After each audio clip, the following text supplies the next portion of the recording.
Well, welcome to Fairly Critical's review of The Invitation. I am your host, Jacob. Directed by Jessica M. Thompson, this film is about a starving artist who is invited by her long lost relatives to a wedding in England, only to find out that she is actually the bride to be, and the groom is a 1,000-plus-year-old vampire. Before we get started, I just want to thank you guys for taking the time out of your day to watch this video. It is such a big blessing to have you guys come out and support the channel like that. If you do like this video, please give it a like and subscribe to the channel if you already haven't done so. Share this with your friends, leave comments, do whatever you want to do.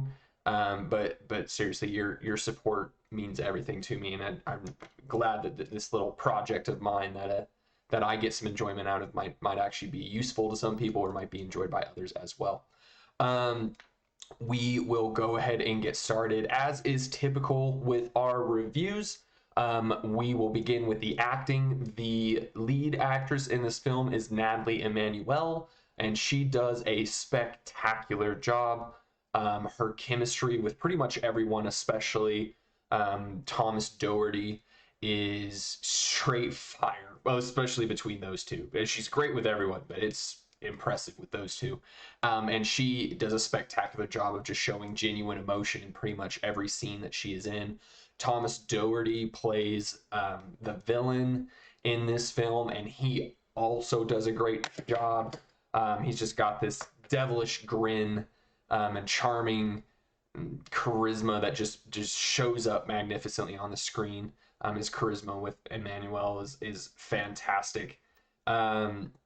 There is a scene where, without going into spoilers, there's a scene where he kind of gets embarrassed and angry, and the flip between charm to, emotionally charged villain was pretty seamless. So I thought he did a great job. This has quite a few supporting actors and actresses, so I've got a little list here. I'm not going to go over everyone because what made everyone do a great job or a bad job or anything, just because we'd be here all day.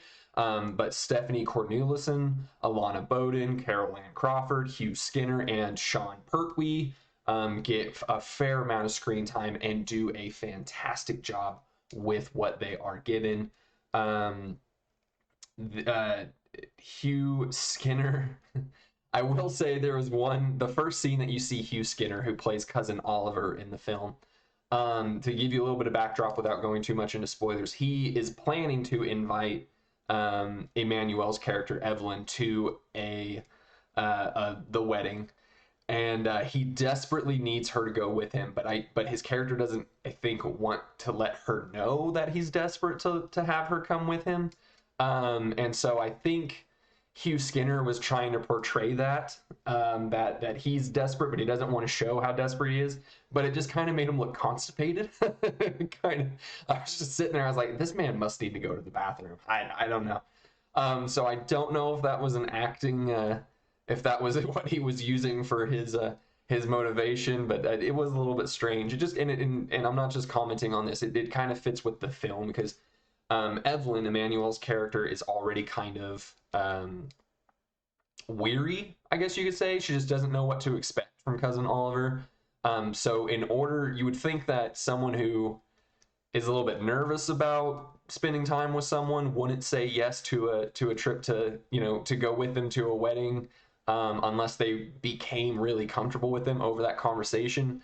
And I don't really get the feeling that the constipated desperation of Hugh Skinner in this scene would have actually done the trick to calm her down, but the movie has to happen, so of course she has to say yes. That's the only thing negative from the acting, and it's really not negative. It's just kind of a funny little thing that it made me think of whenever I was watching it. So I guess the I need to poop face really did allay some suspicions there, but anyway, yeah, no, I thought all the acting was really good, especially with what the script gave them. We'll talk about the script more in detail, but frankly, the dialogue sucked. The film itself is shot very well. We move on to talking well for the director.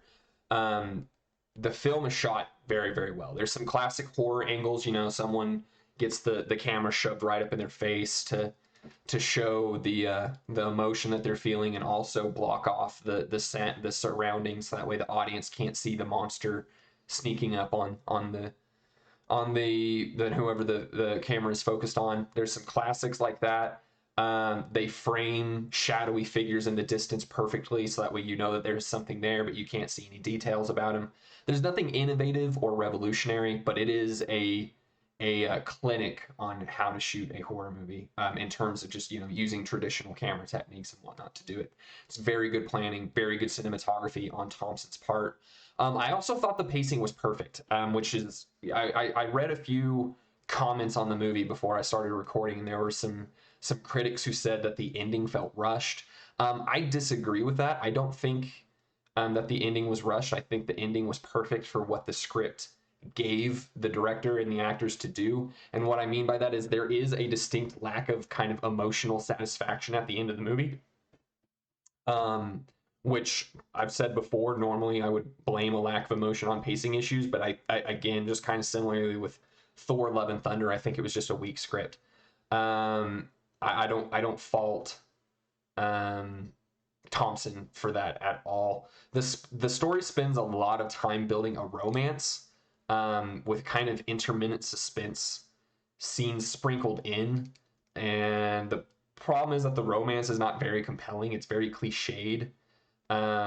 It's very unoriginal. Its quality of writing is basically like the old Gossip Girl series. If you ever watched that, and just how everyone's dialogue just doesn't make sense. It's about like that. So when the betrayal happens, because it's a horror movie, inevitably a betrayal or a reveal or something like that happens. And when it happens, it's just not very emotionally compelling, because there's the dialogue doesn't really just, I don't know. I didn't connect with it. Someone might have. If someone really likes drama films, you might have connected with it. I did not. But again, I don't fault the director for that. The costumes and visual effects are spectacular. The costume design is perfect. It really kind of exhibits the old money that they're trying to show the majority of characters hailing from. There's extravagant evening gowns and very finely tailored suits, kind of traditional power broker stuff. And I thought it worked very well for what they were trying to do, or rather, I thought it worked very well with what they were trying to do. The special effects look great. The vampires look cool. They look dangerous and exotic, but they don't look deformed, which is what you can kind of get in some old monster movies where, like the old Bram Stoker's Dracula with Gary Oldman, where the opening scene is him wrinkled and gross, and the brides look really just kind of disgusting and deformed, which is what they're supposed to in that film. But these, everyone just kind of looks really chic. Chic vampirism is what it makes me think of. The transition with the visual effects, the transition that they do in post from human to vampire claws and vampire teeth is quite smooth and understated. It's not just like, hey, that person's going in their true vampire form. It's like, oh, ooh, they're going dangerous. They're getting fangs, they're getting claws. I really liked it. There's one bad thing, that the movie adds some visual effects and post, a fire, actually a couple fires in the building that just don't hold up to snuff. But 80% of the effects are excellent. Okay, so let's get to the screenplay here. I've talked about all the movie's good points. Let's get to the screenplay here, because this is where the movie really falls flat. It's a huge weak point. And when I mean huge, I mean massive. This is a horror movie, but it's not particularly scary, which I'm actually okay with. I'm not a huge fan of horror. But if you were hoping to be scared by it, if you were going in there on a Friday night and said, ooh, let's go watch a horror movie, you'd be really bored. There's a few intermittent suspense scenes thrown in there, but they're all super predictable and super cliche. If you've ever seen a horror movie, you've seen the scenes in this movie before. It's not, that's not to say it's not like classic setup horror. It just, I mean, they're cliche, and they do it a couple times. Like it's not multiple different suspense scenes. It's pretty much the same thing over and over again. Um, excuse me. There are precious few of those horror suspense things. Most of the movie is actually dedicated to the romance plot. They're building up a romance plot between Emmanuel and Doherty. Um, and it's just not good. I don't know how to say it more than that. Um, it's just, its dialogue is bad.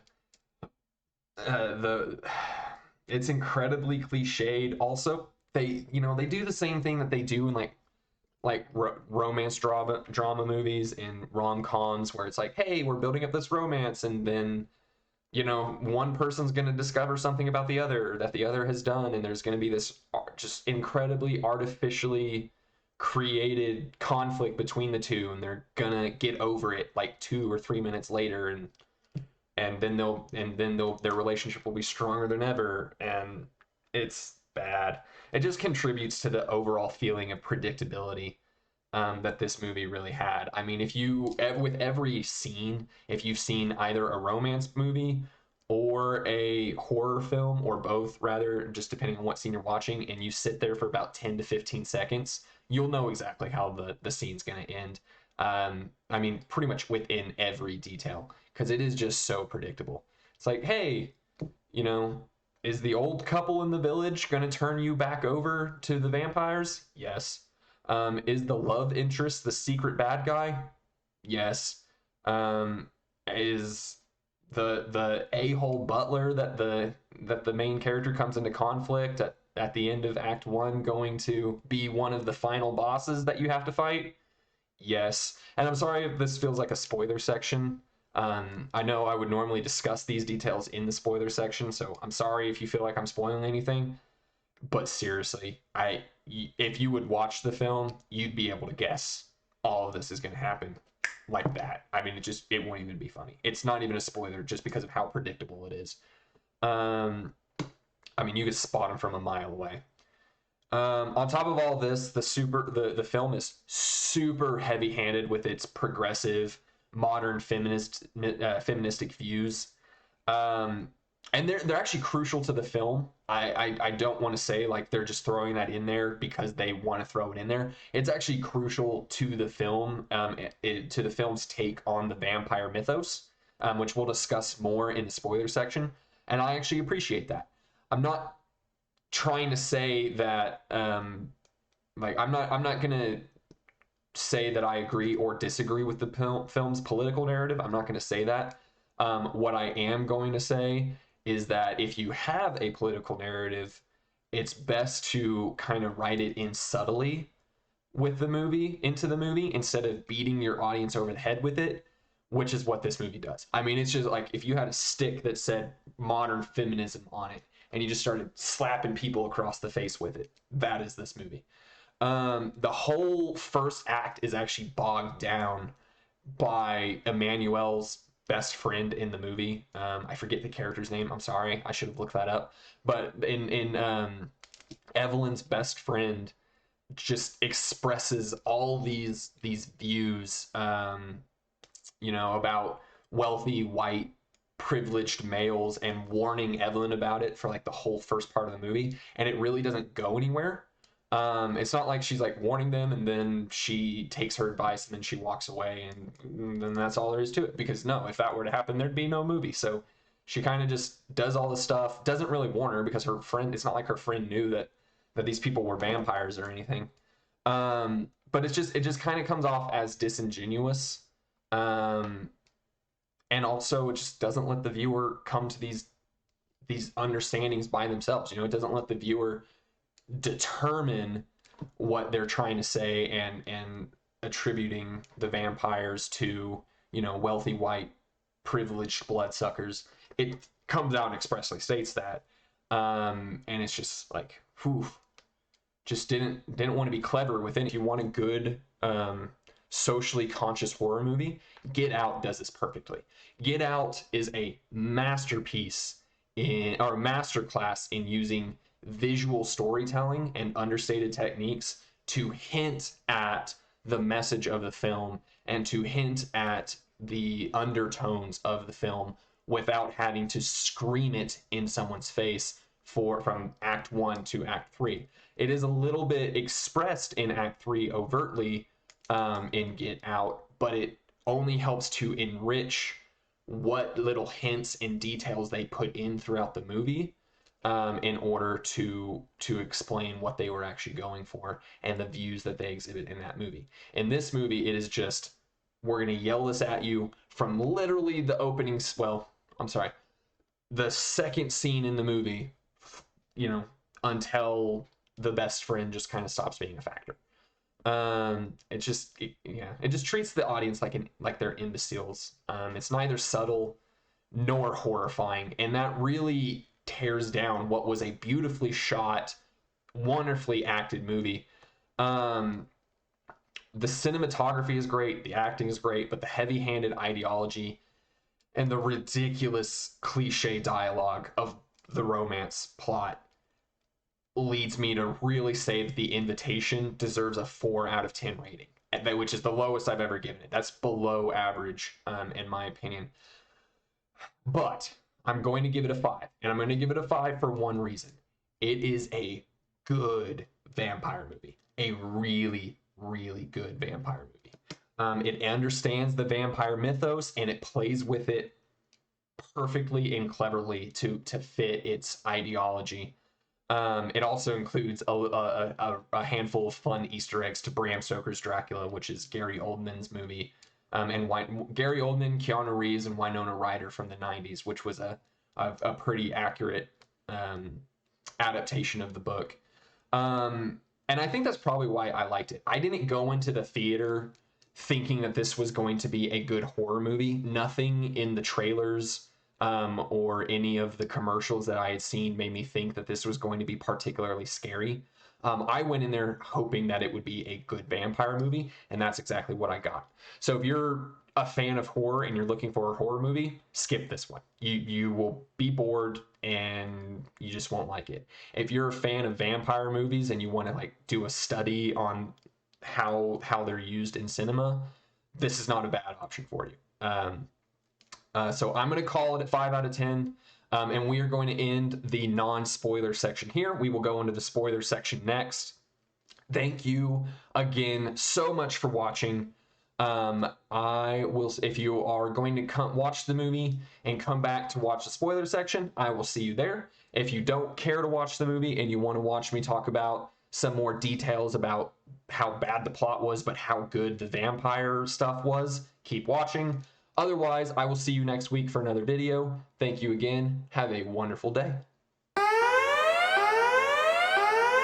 Okay, we are back in the spoiler section for The Invitation. Thank you guys so much for sticking around. Okay, so I want to start off on a good note here. And like I said, this is a very good vampire movie. So monster movies in general, at least good ones, are always filled with significant symbolism. And what I mean by that is the monsters themselves typically come to represent some societal fear. So for example, Godzilla, written in the late 1940s, early 1950s by Japanese directors and writers, represents the threat of being nuked again. Of course, the Japanese being the only country and people in the world who've actually experienced a nuclear weapon being used against them in a time of war. So that is a very real societal fear that they had. The radiation, the death toll, the harm to the country's infrastructure. That's what Godzilla represents. The kaiju in 2013's Pacific Rim, which before I go into this, I am not recommending Pacific Rim. I'm not recommending that you watch Pacific Rim. It is a terrible freaking movie, but it is kind of cool. If you have to watch the movie, go into it understanding that the kaiju monsters represent climate change, and that the rest of the movie is mankind's attempt to quite legitimately combat climate change, and you might at least gain a little bit of an appreciation for it. Dracula, vampire movies, specifically Dracula, when they were written in Bram Stoker's, late 19th century and kind of onwards, vampires typically represent the dangers of giving in to your base sexual desires. So it's like if you were to give into your lust, and into just all types of debauchery, that's kind of the societal fear at that time, was people giving into those baser instincts. Red from Overly Sarcastic Productions gives a great analysis and breakdown of this, so I will post a link to her video on that in the description. If you want to learn more, I highly recommend it. It is a great analysis. But in The Invitation, vampires actually come to represent influence and power, which I actually kind of thought was pretty cool. Instead of sucking the blood of virgins, they suck the life out of the lower class, or the lower middle class or whatnot, because they're so powerful and influential and above the law. Dracula himself is so arrogant that he thinks that he can cheat death and become immortal. And that's kind of what the vampires in this one come to represent, instead of lust and debauchery, which I actually thought was pretty clever. Whether or not you agree with the message, again, I'm not here to comment on political philosophies. I'm just here to tell you about the film and what the film represents. So I thought it was kind of a cool usage of the vampire symbolism for this point. Where the movie fails is the lack of subtlety in the message. And I talked a little bit about this in the non-spoiler. Actually, I talked a lot about it, more than I anticipated. Talked about it in the non-spoiler section. But rather than letting the audience kind of come to the realization themselves, they just slap you in the face with it. It is the best friend of the movie, making stereotypical judgments about the rich and the wealthy. It is the dialogue that Walt Doherty's character, the guy who's actually ends up being Dracula, has with Evelyn before Evelyn kind of checks him on it. It is the ending, the second ending, which we'll talk about in more detail, about them saying out with the old and in with the new. It is all of that, and it is just right in your face about it, for better or worse. I think it's for worse for the movie's sake. Again, not commenting on the actual political philosophy itself. I just think it damages the movie. For example, Victoria, who is one of the brides, is just nonsensical whatsoever. And let me explain. The whole premise of this movie, at least its overtones, not its undertones, is that Evelyn's character has to agree to become one of the three brides. And if she doesn't, all three of the vampires die. Their immortality, it's not explained how, but is linked to all three of the women being married to Dracula, and all three of them being in like this polyamorous relationship with each other. So if that is your entire motivation, why are you then trying to create a wedge between Evelyn and Dracula? How does that make sense? Why is her character trying to do that? It doesn't, because if she does that and she succeeds in driving a wedge between them, then she dies. She will slowly but surely lose her power and dies.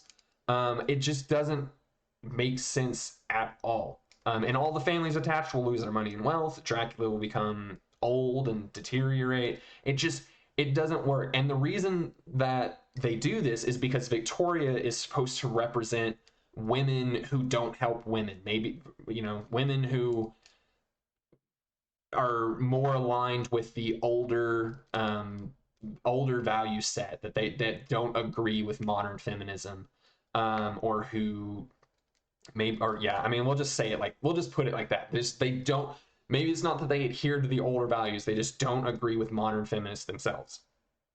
So that's what Victoria represents.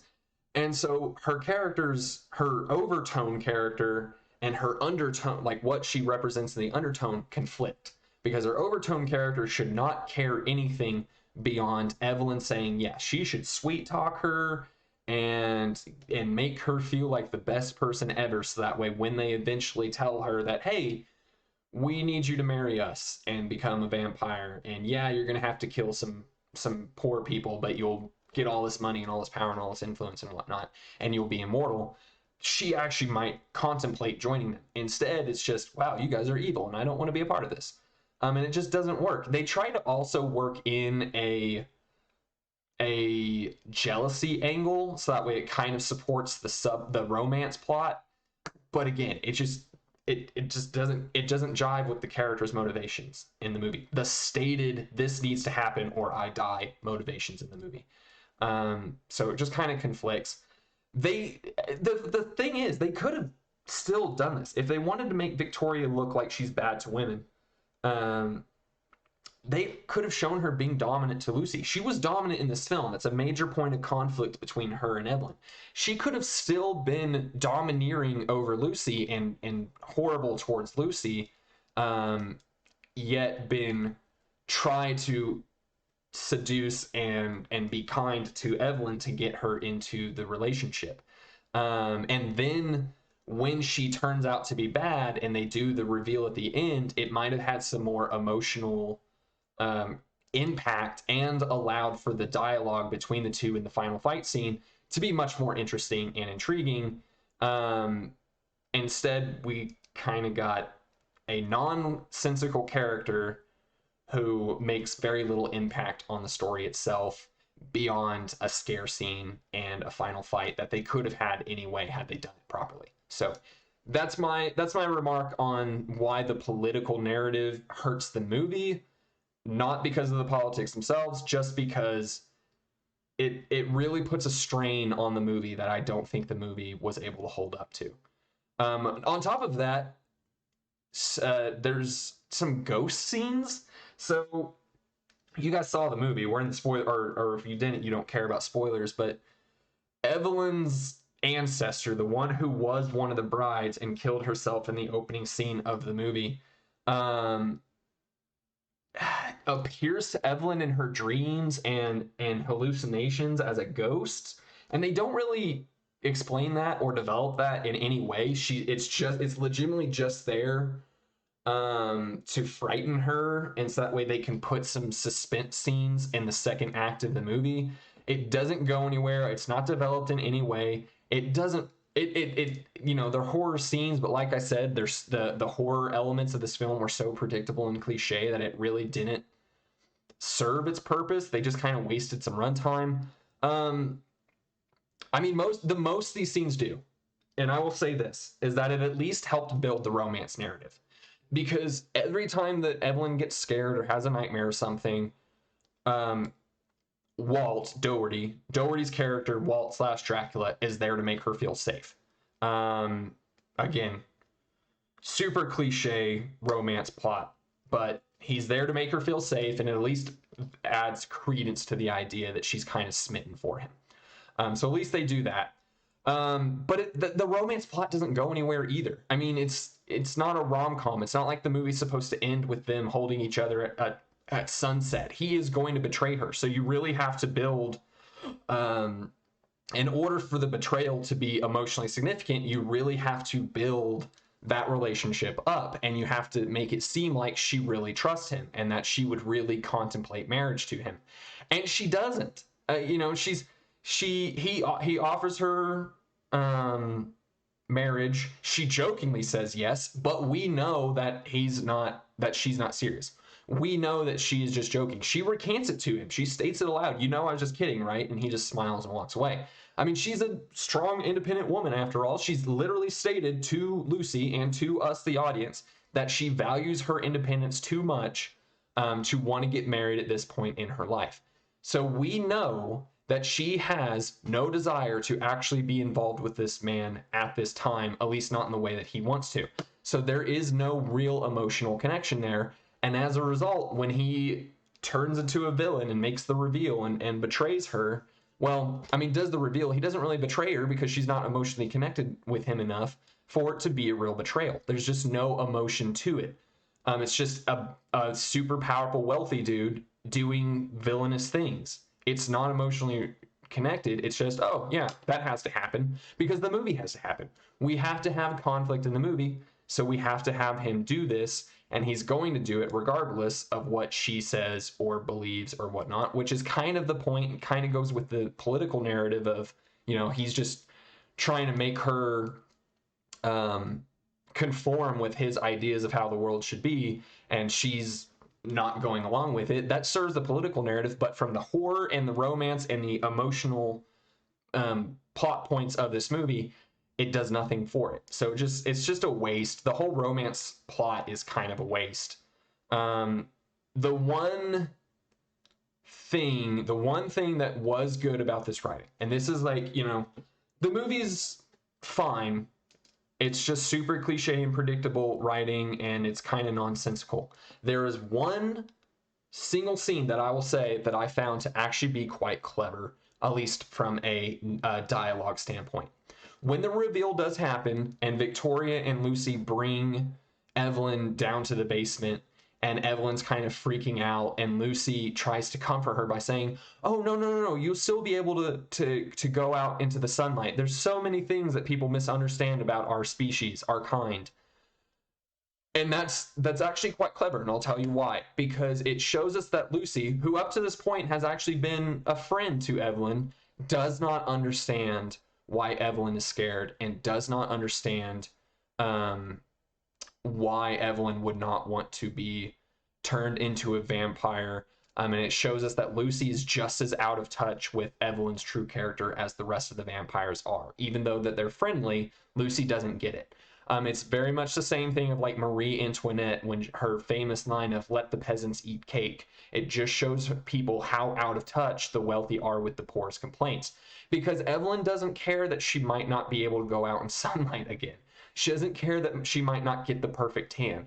She's not on board with killing the poor and drinking their blood. That's what Evelyn's shocked about. Not the, yeah, I misunderstood the biology of vampires. That's my bad. No. So that's actually kind of clever, and I appreciated that. And that's about the only thing in this movie's script that I appreciated. So I'm just going to get to the end here. There's actually two endings to this movie. There's the final battle when she goes to the wedding and she agrees to marry him, and then gets his power, betrays him, stabs him, fights the other two and kills them. And then there's the second ending, which shows her and her friend stalking cousin Oliver. One of them is good and one of them is bad, and I'll let you and I'll explain why. So after the final battle, that ending is good. The ending where she kills Dracula and leaves the house burning, that ending is good. It completes the vampire narrative, which is in keeping with the horror genre itself. This is a horror movie, so killing the monsters and walking away is how the horror movies typically end. If you want a good ending to a horror movie, there's horror movies where the good guy loses, and obviously, but for what this movie does, it is an ending that completes the horror narrative. It completes the main plot line of vampires. It goes along with the political narrative, because the dialogue between her and Dracula, points out yet again that he's a rich, wealthy a-hole, and that she's not going to conform to his ideology, and that she needs to be her own woman, and that women need to have power and whatnot. It completes that. So it really checks off the boxes. It is a good ending. It's some people said it felt rushed. I again don't think that it did. It completes what little emotional arcs that all the characters had, their stories. It does a good job. The second ending is largely superfluous, and that is the one where she's stalking cousin Oliver in London with her best friend that showed up there randomly. Here's what I think that ending is supposed to do. No, let me rephrase that. Here's what little that movie did for the actual plot of the movie. It ties up cousin Oliver, and I guess the family angle. You could say that, the family is not addressed in the first ending because they all fled.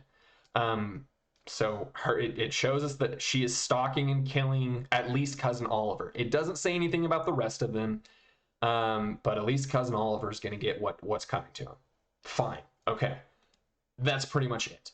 Because there's still all the other family members out there that are not addressed here, that they have no mention of them whatsoever. So I don't know what they were planning to do with that.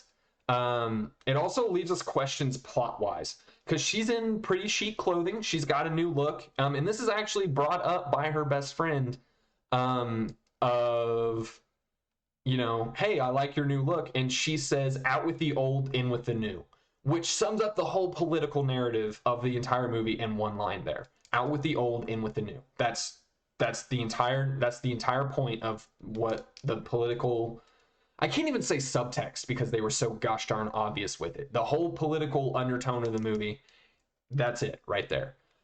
So I guess you could say that this second ending reinforces or brings up the political narrative again. Sure. Okay. Fine. But it leaves us with all these questions. Where did she get those new outfits? You know, why is cousin Oliver still in London? If he knows that this person is coming after him, why is he just sticking around? It doesn't really make sense. Why is the best friend there? Because the best friend was stated to be broke as heck. In the first scene, they were both down on their luck, starving artists and students. I mean, it doesn't make a lot of sense. It doesn't sum up the movie as well as the first ending did. It just tacks on another 3 minutes of runtime and doesn't jive with the horror feel, the horror genre or anything at all. Doesn't tie up any loose ends. Or I guess, like I said, you could say it ties up loose ends, but it opens up so many more questions that were just unnecessary. So I didn't appreciate the second ending. I thought it was a waste of time. I mean, again, in summary, this is a well-shot, well-produced vampire movie with incredibly predictable plot, filled with cliche dialogue. It has a political narrative that slaps you in the face at the cost of logical character decisions. It has an unoriginal romance storyline that ultimately doesn't do what it's supposed to do, despite incredible performances from its cast. I mean, seriously, these guys and girls did a phenomenal job bringing this movie to life. It's just unfortunate that the movie probably didn't deserve their best efforts. I cannot in good conscience recommend that you watch this movie. I know I gave it a 5, and technically that's average, but I'm only giving it a 5 because I have a soft spot for good vampire movies, and good symbolism. The plot and dialogue is so bad that it should be a 4, but I'm giving it a 5. But thank you for spending time to watch this with me. Again, it is such a blessing that you guys are willing to spend some time and do this. I will see you next week, probably with a list video, a shorter list video. But you guys have a wonderful week until then. Again, please hit that like, subscribe. That like and subscribe button, hit the notifications button so you don't miss any of my videos coming out. We are dropping videos on a weekly schedule, and I do apologize for actually missing last week. I should bring that up. We had some sickness in my family, and I had to take care of my foster daughter and while my wife was unable to, so it demanded more time that I could attribute to this. So you guys enjoy your week. I will not be here next week, actually. I said I would. I will not be. That's Labor Day weekend, and I will be out of town on a family thing. So I will actually see you guys in 2 weeks.